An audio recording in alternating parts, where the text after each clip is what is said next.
Eu queria te convidar brevemente, para que você possa se assentar e abrir a tua Bíblia no livro de 1 Reis.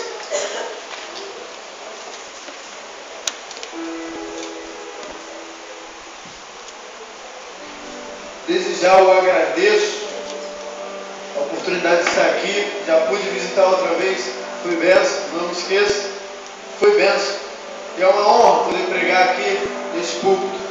Peço permissão aos irmãos de poder estar aqui, que possam, sim, saber da minha vida através dele, Mateus, através da Alice, ali, ó, minha namorada, possam perguntar, se sintam livres, não tenho medo da minha vida, e igreja que confere quem está pregando é a igreja. Amém? 1 Reis capítulo 16.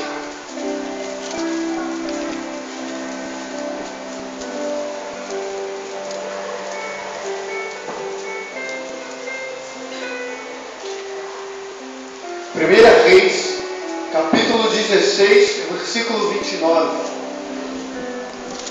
Abre a tua Bíblia e deixa ela aberta em cima aí no teu banco, na tua perna. Deixa ela aberta para você sempre acompanhar a leitura bíblica.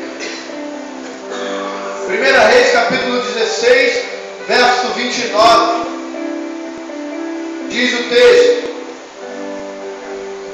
E Acabe, filho de Omri, começou a reinar sobre Israel no ano 38º de Asa, rei de Judá. Reinou Acabe, filho de Omri, sobre Israel em Samaria, 22 anos. Versículo 30. E fez Acabe, filho de Omri, o que era mal aos olhos do Senhor, mais do que todos os que foram antes dele. 31. E sucedeu que, como se fora pouco andar nos pecados de Jeroboão, filho de Nebate, ainda tomou por mulher a Jezabel, filho de Etbaal, rei dos Sidônios, e foi e serviu a Baal e o adorou. Versículo 32. E levantou um altar a Baal na casa de Baal que edificara em Samaria. Agora no capítulo 17, o verso 1.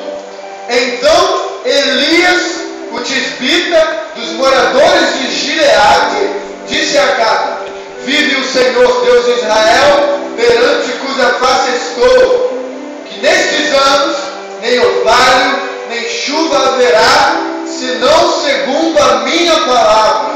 Verso 2. Depois veio a ele a palavra do Senhor dizendo: Retira-te daqui e vai para o Oriente, e esconde-te junto ao ribeiro de Querite que está diante do Jordão. Verso 4. E há de ser que beberás do ribeiro, e eu tenho ordenado aos corvos que ali te sustentem.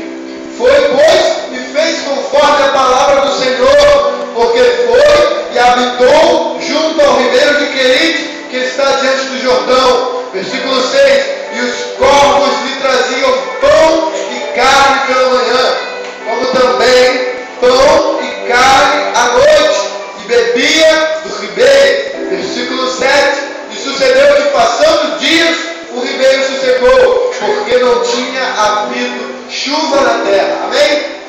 Que os irmãos continuem com as suas Bíblias abertas para acompanhar a leitura bíblica. Senhor Deus e Pai, estamos aqui mais uma vez pedindo a tua graça, a tua luz e a tua misericórdia, e que o Senhor faça aquilo que as nossas mãos não podem fazer. Que o Senhor leve o nosso coração aonde nós não podemos levá-lo naturalmente. No nome de Jesus, seja conosco tua igreja. Amém. Irmãos, o governo de Acabe, rei de Israel, era um governo simplesmente desviado. Era um governo pagão. Acabe não se contentou em ser um mau líder, mas ele também se casou com Jezabel, da Fenícia, que adorava a Deus como Baal e Azerá. E Acabe, ele tem esse governo por 22 anos seguidos. E num governo que não tem nada de Deus, um governo desviado, um governo esquecido de Deus, o que a gente pode esperar de um governo desse, senão a falta dos homens de Deus ali? O que a gente pode esperar, senão a falta da voz de Deus, a falta dos profetas. Afinal de contas, nós temos uma facilidade imensa de imitar os nossos líderes, imitar os que estão sobre nós. Então, se os nossos líderes são maus, a tendência é sermos maus. Se os nossos líderes não são homens de Deus, a nossa tendência é ser como eles, não sendo homens de Deus. Se a nossa liderança não é uma liderança que busca a face do Senhor, a nossa tendência é imitá-los. E aquela velha desculpa, o nosso líder também faz, eles também fazem. Meu querido, por isso que é importante existir uma liderança de Deus. Aí começa o primeiro passo de uma liderança de Deus. Homens cheios do Espírito Santo, para serem imitados. A carta de Hebreus fala para os cristãos imitarem aos seus pastores. Mas se o pastor não for de Deus, como é que eles vão imitar? Se imitarem, o que eles vão ser? Se a liderança não serve a Deus, a tendência é que os demais também não sirvam. E como eu disse, Acabe não servia a Deus. A tendência natural era o povo se desviar de Deus também. O povo também passou a adorar a Baal, a adorar aos ídolos, a adorar a Aserá. Normal. E como eu disse, a liderança de Deus, ela tem que ser centrada, ela tem que ser boa, ela tem que ser abençoada, ela tem que ser com homens experientes, homens que sabem o que vivem, homens íntegros. Por isso Paulo diz a Timóteo: a ninguém imponhas precipitadamente as mãos. E também diz: é necessário que o bispo, o ancião, seja irrepreensível. Para quê? Para que as suas ovelhas o imitem, o sigam, vejam o exemplo. Paulo podia falar, por isso ele escreve: imitem a mim como eu imito a Cristo. Amém, irmãos? E continuando, no meio de um governo pagão, paganizado, um governo que já estava decadente, um governo desviado, um governo em que os seus líderes, Acabe e Jezabel, já estavam tirando todo o povo de Israel da presença de Deus. No centro aparece um profeta. Seu nome significa: Yahvé é o meu Deus. Elias desvia dos moradores desleais. Irmãos, preste atenção. Preste atenção. Capítulo 17, verso 1 diz: a apresentação de Elias é incrível. Você viu o contraste do final do capítulo 16 e o início do 17? Elias se apresenta como profeta do Senhor, dizendo: vive o Senhor Deus de Israel, perante cuja face estou, no meio de uma geração, no meio de um povo desviado. Aparece um profeta dizendo que estava perante a face de Deus. Aparece Elias como um rabisco na terra, como remanescente, como um dos que não se prostraram a Baal. E muitas vezes, quando a nossa liderança não está tão bem quanto deveria estar, o que a gente tem que fazer? Ser que nem Elias, aparecer estando perante a face do Senhor. Elias se apresenta desse modo. Elias se apresenta como profeta. Elias se apresenta como um homem separado. E Deus muitas vezes reserva os seus vasos, os seus profetas, as suas colunas na igreja. Numa empresa, muitas vezes, existe um grupo de técnicos que são formados apenas para consertar. São chamados desses técnicos quando tem alguma coisa dando defeito na empresa. Quando o contato da empresa, a linha telefônica, está dando errado, eles chamam os técnicos. Eles vão lá e consertam. Quando está faltando luz numa empresa, eles chamam os técnicos. E os técnicos consertam. Os técnicos são formados especialmente para consertar o que está errado. E muitas vezes Deus reserva os seus Elias, as suas colunas. Para quê? Para não deixar o teto da igreja desabar. Para manter a igreja firme. Deus reserva as suas colunas, aqueles que só aparecem no momento em que todo mundo está se desviando. Quando está tudo errado, Deus levanta um Elias. Mas para ser Elias, tinha que estar que nem ele, perante a face do Senhor. Deus reserva as suas colunas na igreja. Para isso, para quando a igreja está caminhando defeituosa, Deus levanta um Elias que conserta. Deus levanta um Josué para ir à frente. Deus reserva os seus passos para isso. Amém, irmãos?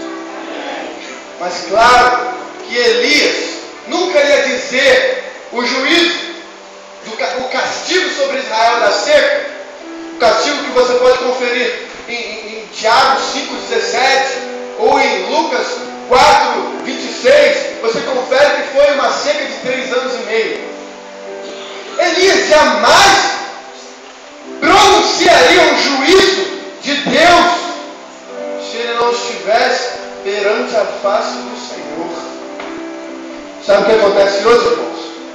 Muitas pessoas querem pregar, querem abrir a boca para pronunciar juízo, querem abrir a boca para dizer que tem algo errado, querem abrir a boca para falar qualquer coisa, mas não se preocupam em estar perante a face do Senhor para ter autoridade para dizer isso. Elias, para pronunciar um juízo daquele tamanho, tinha que ter estado perante a face do Senhor. E foi o que ele fez. Por isso ele teve gabarito e autoridade para dizer esse juízo. Se preocupe em estar perante a face do Senhor antes de abrir a boca para pronunciar muitas coisas por aí. Se preocupe em aprender a orar. Se preocupe em aprender a estar perante Deus para depois ir abrir a boca.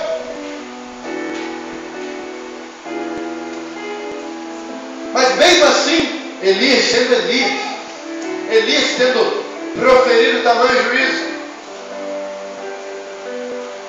Deus manda ele se esconder de Acabe. Deus manda Elias se retirar para o ribeiro de Querite, se esconder. Irmãos, Elias estava perante a face do Senhor, apareceu como remanescente no povo, proferiu juízo e teve que se esconder. Sabe por quê? Porque profeta que é profeta, homem de Deus que é homem de Deus, causa problema. Você sabia? Você sabia que em liderança que não é de Deus, homens de Deus causam problema? Pessoas que querem buscar a Deus incomodam. Pessoas que querem estar perante Deus na igreja incomodam. Elias incomodou Acabe. Então Deus teve que falar para ele: Elias, vai se esconder. João Batista, quando falou do pecado de Herodes, João Batista estava incomodando Herodes. Qual foi o final de João Batista? Perdeu a cabeça. Perdeu a cabeça. Mas repara que a história da morte de João Batista tem a filha de Herodias que dança, e o Herodes, ele se agrada da dança e diz: pede-te o que quiseres, juro-te, se quiseres até metade do reino eu te dou. Mas incitada pela sua mãe Herodias, ela fala assim: ei, pede a cabeça do profeta João. Por quê? Porque ele está incomodando. Irmãos, a cabeça de um profeta de Deus vale mais do que metade de um rei. A cabeça de um homem de Deus vale mais do que a metade de um rei. Homem de Deus incomoda a esse ponto. Homem de Deus incomoda. Todo mundo quer se livrar dos chatos que denunciam o pecado. Todo mundo quer se livrar daqueles que só pregam a verdade.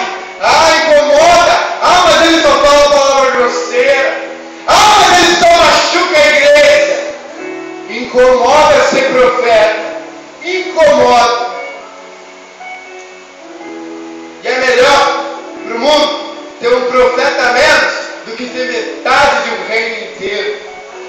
Mas, irmãos, preste atenção também que Elias se escondeu, Elias se refugiou. E no seu refúgio, Elias era sustentado por Deus. De manhã, os corvos levavam carne e pão e alimentavam, e ele bebia do ribeiro. De manhã e à noite, os corvos lhe traziam pão pela manhã, como também pão e carne à noite, e bebia do ribeiro. Elias, no seu refúgio, era sustentado por Deus. Elias era sustentado pela providência divina. Deus enchia Elias da água, do pão e da carne ali. Mas Elias estava sozinho ali. Jacó, você vê que quando ele vai encontrar o seu irmão Esaú, ele passa o seu gado em partes, ele passa o povo que está com ele em partes, vai passando numa noite, ele passa com a sua família, e na noite ele pega a sua família e manda a sua família passar o val de Jaboque, e a sua família vai. E Jacó continua no mesmo lugar do arraial, e ele passa a noite ali, e é aquela velha história que a gente conhece, que Jacó lutou com um anjo. Jacó lutou com o anjo a noite inteira, mas Jacó lutou sozinho. Jacó lutou sozinho a noite inteira. O seu nome foi mudado de Jacó para Israel. Israel quer dizer aquele que luta com Deus. Aquele que lutou com Deus a noite inteira estava sozinho. Elias estava sozinho, sendo sustentado por Deus. Profeta que é profeta, sabe se refugiar e ficar com Deus e ser alimentado pela água e pelo pão da vida. Profeta que é profeta, sabe ficar sozinho com Deus, sabe lutar a noite com Deus, e se preciso for, a noite inteira.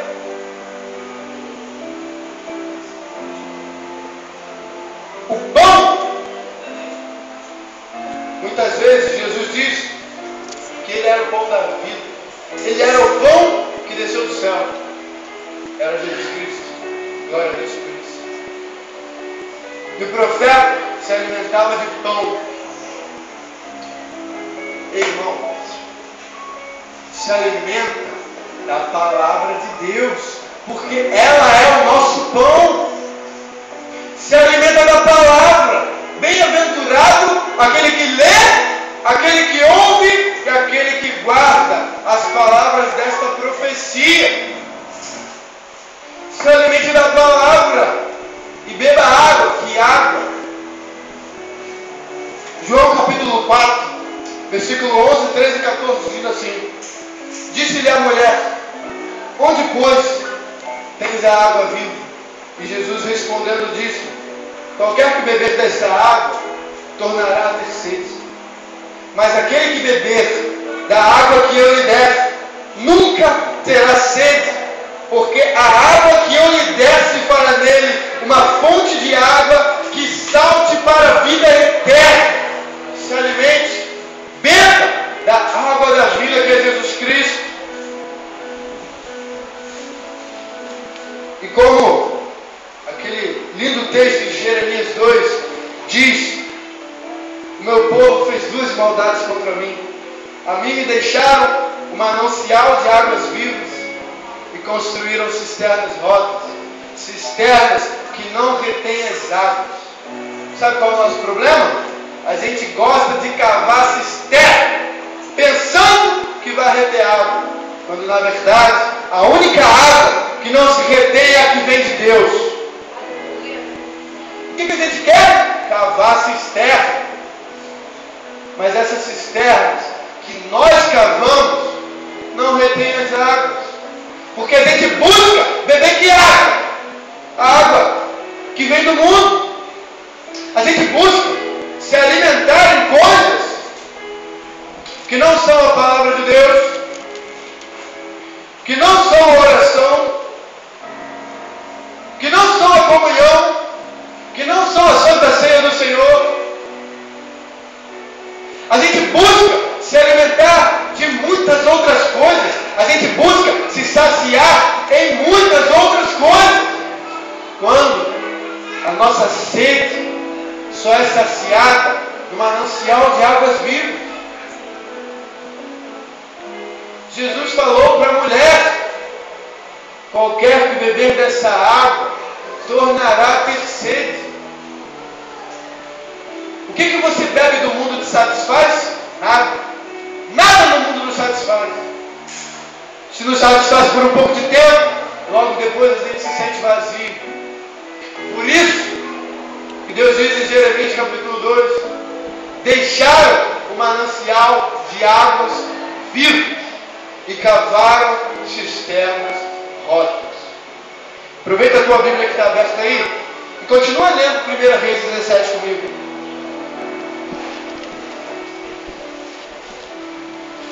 Continua lendo 1 Reis 17 comigo, versículo 7. E sucedeu que, passando os dias, o ribeiro se secou, porque não tinha havido chuva na terra. Irmãos, Elias era sustentado por Deus, Elias era homem de Deus, Elias apareceu como profeta do Senhor, Elias proferiu o juízo, o castigo de Israel, e mesmo assim, o ribeiro que mantinha Elias vivo se secou. Entenda essa palavra. Entenda essa palavra. Na vida do profeta, a água muitas vezes pode acabar. Você sabia? O ribeiro de Elias se secou. Muitas vezes o nosso ribeiro se seca. Acabou o nosso sustento. E o pior é que todos nós sabemos discernir quando o nosso ribeiro se seca. A gente sabe muito bem. Sabe quando? Quando a gente para de orar, quando a gente para de ler a Bíblia, quando a gente para de vir à igreja, quando a gente para de fazer o que a gente fazia. A gente enxerga: poxa, estou indo. Aí o irmão pergunta: como é que está? Tudo bem? Vem na fé? Estou indo, né? Sabe como é que é? A gente sabe muito bem enxergar quando o nosso ribeiro se seca. A gente sabe muito bem. É o momento em que todo mundo sabe. É o momento que perde a força. É o momento que se perde a coragem, se perde a fé, se perde o temor, se perde a ousadia. É quando o nosso ribeiro seca. Aí é que a gente começa a perder a primeira essência, o primeiro amor. Você sabia? O pior é que todo mundo passa isso. O ser humano tem uma tendência tão normal de viver de excitação, de viver de fogo passageiro, tão normal, que o primeiro amor, ele se passa rápido. O primeiro amor acaba rápido. Há ser humano que vive de foguinho. E sabe o que a igreja muitas vezes tenta fazer para ver se o povo volta? Cria muitas coisas. Cria um monte de coisa. Culto disso, culto daquilo, culto para isso, culto para aquilo, campanha para tal, campanha para a família, campanha de oração, campanha de ler a Bíblia, campanha disso, campanha daquilo, para ver se o povo volta. Para fazer o povo lembrar de orar pela família, tem que fazer um culto da família. Para fazer o povo lembrar de orar, tem que chamar para a reunião de oração da igreja. Para fazer o povo voltar a buscar Deus, tem que fazer campanha disso e daquilo. A igreja acaba tentando fazer uma forma de manter o crente no primeiro amor.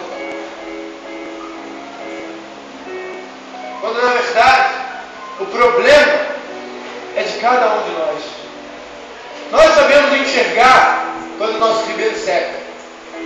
Nós sabemos enxergar. Para Elias, Deus mandou uma mulher, a viúva de Sarepta. Você conhece a história. E a viúva passou a sustentar Elias. Já vamos ver isso. Mas irmãos, se o problema é nosso, como é que a gente resolve? A gente enxerga que o nosso ribeiro seca, mas para por aí. Para por aí. Vejamos aquele famoso versículo, Levítico 6:12. O fogo que está sobre o altar arderá nele e não se apagará. Mas o sacerdote acenderá a lenha nele a cada manhã. Quantas vezes você parou para pensar nesse versículo? O fogo vai arder sempre, mas o sacerdote vai botar a lenha na fogueira toda manhã. Continua lendo 1 Reis 17, o verso 8. Então veio a ele a palavra do Senhor, dizendo: levanta-te e vai para Sarepta, que é de Sidom, e habita ali, e eis que eu ordenei ali uma mulher viúva que te sustente. Então ele se levantou e foi a Sarepta, e chegando à porta da cidade, eis que estava ali uma mulher viúva, apanhando lenha. E ele a chamou e lhe disse: traze-me perto, num vaso, um pouco de água que beba. E indo ela a trazê-la, ele a chamou e lhe disse: traze-me agora também um bocado de pão na tua mão. Porém ela disse: vive o Senhor teu Deus, que nem num bolo tenho, senão somente um punhado de farinha numa panela e um pouco de azeite numa botija. E vês aqui, apanhei 2 cavacos e vou prepará-los para mim e para meu filho, para que comamos e morramos. E Elias lhe disse: não temas, vai, faze conforme a tua palavra. Porém, faze dele primeiro para mim um bolo pequeno e traze-mo aqui. Depois fará para ti e para teu filho. Mantenha a tua Bíblia aberta. Elias pediu água e pão para aquela mulher. E ela não tinha com que sustentar o profeta. Ela não tinha o que dar para o profeta.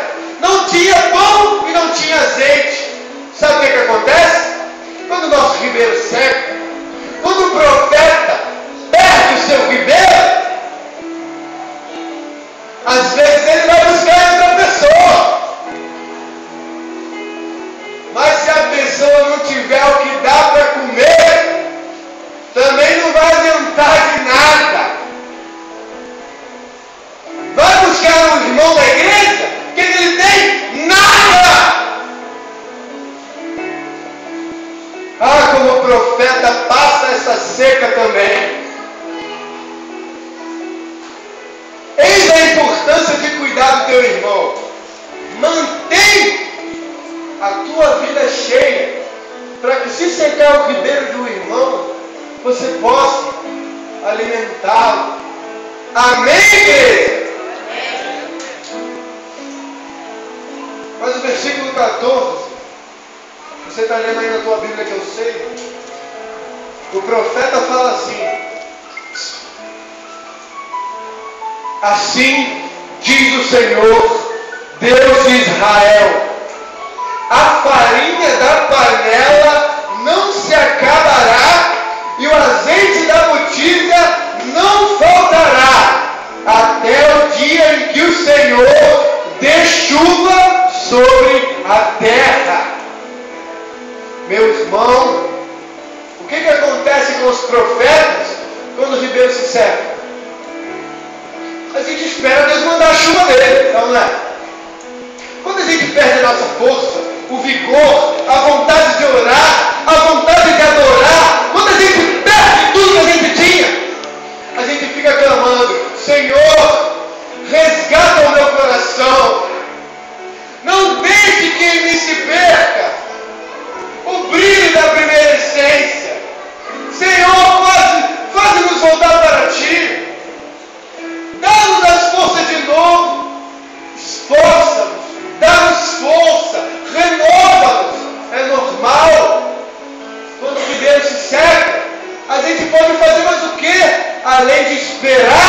chuva de Deus, a gente vai querer encher água com a nossa própria mão, por acaso? A gente vai querer botar fogo com a nossa mão? Nadab e Abiú, eu acho que você conhece essa história, quando levaram fogo estranho perante a presença do Senhor, foram fulminados. Por quê? Quiseram levar fogo da sua própria mão. Ei, quando o teu ribeiro secar, ou se ele estiver seco, não tenta colocar fogo da tua mão. Não tenta. Espera pela abundante chuva. Porque disse o profeta: não se acabará a farinha da panela e nem o azeite da botija, até o Senhor mandar a chuva sobre a terra. E eu queria te dizer isso, basicamente. Até Deus mandar chuva, até Deus reavivar a nossa força, até Deus nos fazer voltar à primeira essência. Qual é o nosso dever? Não deixar a farinha da panela acabar e nem o azeite da botija se esgotar. O nosso dever é manter o azeite dentro da botija, não perder e usá-lo. Então, crente, até o Senhor mandar a divina chuva, não deixa a farinha acabar, não deixa o azeite acabar. Continua orando, continua pedindo. Não fica entediado de orar, não. Não fica de saco cheio de orar, não. Espera que o Senhor mandará. Mas qual é o teu dever? Não deixar faltar a farinha e nem o azeite até lá. Até lá, usa o que você ainda tem. Eu só tenho isso aqui de força. Nossa, trabalho, escola, tomou meu tempo, acabou. Eu só tenho um tempinho antes de dormir, um tempinho ao acordar. Usa, não deixa o azeite acabar.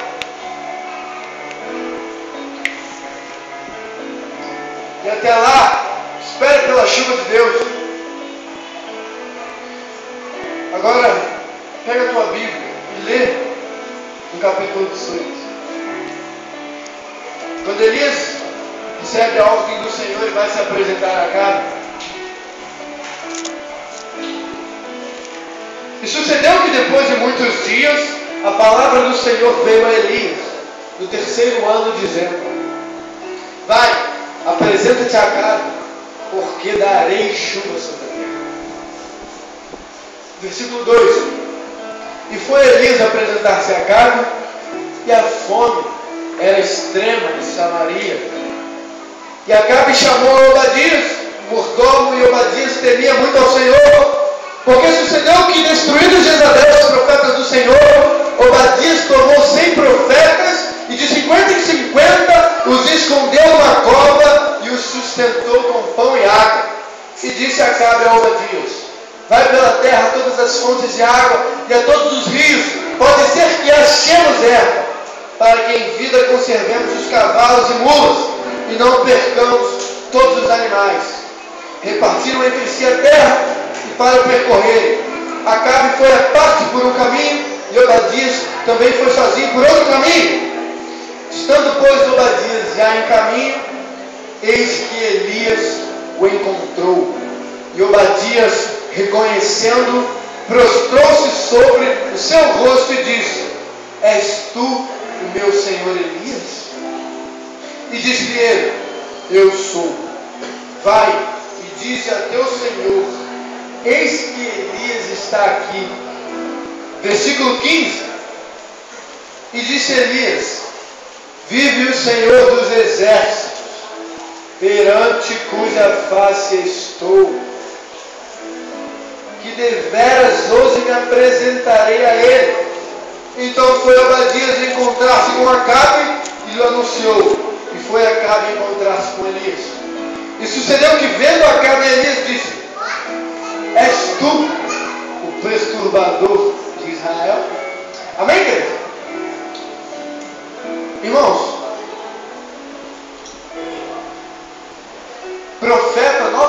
causando incômodo. Acabe não teve outra frase para se dirigir a Elias sem ser: és tu o perturbador de Israel? Como Elias, de novo, estava perante a face do Senhor. Era um vaso que perturbava os ímpios. Agora, preste atenção, quando há todo aquele sacrifício que envolve os 450 profetas de Baal, 400 de Azerá e Elias. Vai lá no versículo 22. Então disse Elias ao povo: só eu fiquei por profeta do Senhor, e os profetas de Baal são 450 homens. Deixe-nos, pois, 2 bezerros, e eles escolham para si um dos bezerros, e o dividam em pedaços, e o ponham sobre a lenha, porém não lhe coloquem fogo, e eu prepararei um outro bezerro, e porei sobre a lenha, e não lhe colocarei fogo. Então invocai o nome do vosso Deus, e eu invocarei o nome do Senhor. E há de ser que o Deus que responder por fogo, esse será Deus. E todo o povo respondeu: é boa esta palavra. Então Elias disse a todo o povo: chegai-vos a mim. No versículo 30 isso. E todo o povo se chegou a ele, e restaurou o altar do Senhor que estava quebrado. E Elias tomou 12 pedras, conforme o número das tribos de filhos de Jacó, ao qual veio a palavra do Senhor, dizendo: Israel será o teu nome. E com aquelas pedras edificou o altar em nome do Senhor. Depois fez um rego em redor do altar, segundo a largura de 2 medidas de semente. Então armou a lenha e dividiu o bezerro em pedaços, e o pôs sobre a lenha. E disse: enchei de água 4 cantos, e derramarei sobre o holocausto e sobre a lenha. E disse: fazei segunda vez. E fizeram segunda vez. E disse ainda: façam terceira vez. E fizeram terceira vez. De maneira que a água corria ao redor do altar, e até ao rego ele encheu de água. Sucedeu que no momento de ser oferecido o sacrifício da tarde, o profeta Elias se aproximou e disse: ó Senhor, Deus de Abraão, de Isaque e de Israel, manifeste-se hoje que tu és Deus em Israel, e que sou teu servo, e conforme a tua palavra fiz todas essas coisas. Responde-me, Senhor, responde-me, para que este povo conheça que tu és o Senhor Deus, e que tu fizeste voltar o seu coração. Então caiu o fogo do Senhor e consumiu o holocausto e a lenha, e as pedras e o pó, e ainda lambeu a água que estava no rego. E vendo todo o povo, caíram sobre os seus rostos e disseram: só o Senhor é Deus. Essa foi a prova para ver quem era o Deus verdadeiro: se Baal ou o Todo-Poderoso Yahvé. A gente conhece muito bem essa história. Conhecemos muito bem essa história. Elias prepara o altar, ele faz um desafio aos profetas de Baal. E os profetas de Baal vão primeiro tentar pedir ao seu Deus que responda por fogo. E eles vão até o meio-dia, pulavam, dançavam, se lancetavam, se cortavam, e nada, e nada, e nada. E Elias ainda zombava deles. Agora, quando foi a vez de Elias, preste atenção na oração de Elias. Preste atenção na oração do profeta.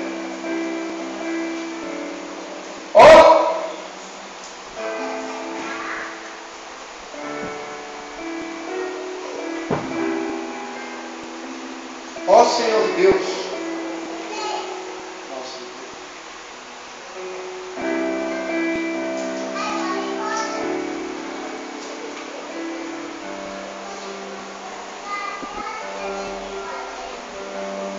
ó Senhor Deus de Abraão, de Isaque e de Israel, manifeste-se hoje que tu és Deus em Israel, que eu sou teu servo. Versículo 36. 37. Responde-me, Senhor, responde, para que esse povo conheça que tu, Senhor, és Deus, e que tu fizeste voltar o seu coração. Irmãos, quem faz voltar o coração ao primeiro amor é Deus. É Deus. Veja a oração de Elias. O Senhor fizeste voltar o coração a Israel. E todo Israel se juntou ali para ver o que Elias ia fazer. Mas eu quero te chamar para prestar muito mais atenção. E qual foi o segredo do profeta para que Deus respondesse com fogo? Vá no versículo 30 e leia.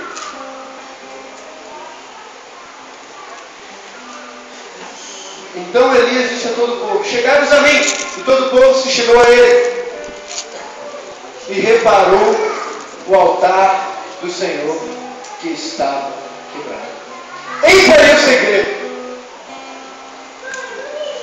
Eis aí o segredo. Sabe por que Deus respondeu a Elias com fogo?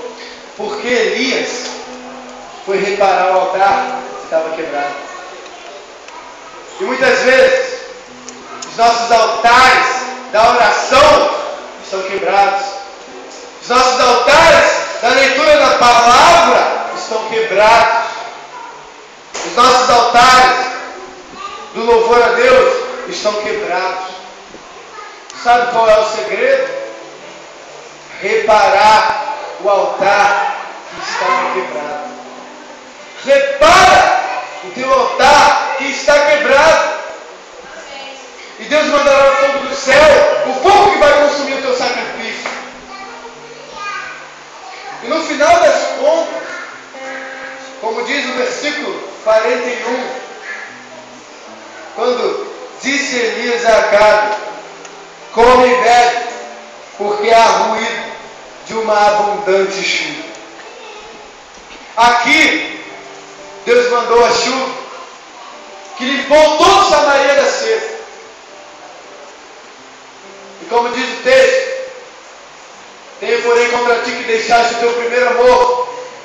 Isto é uma coisa.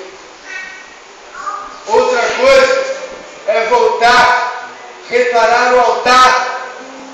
Reparar o altar quando você reparou que o rio se secou e pedir a Deus uma abundante chuva.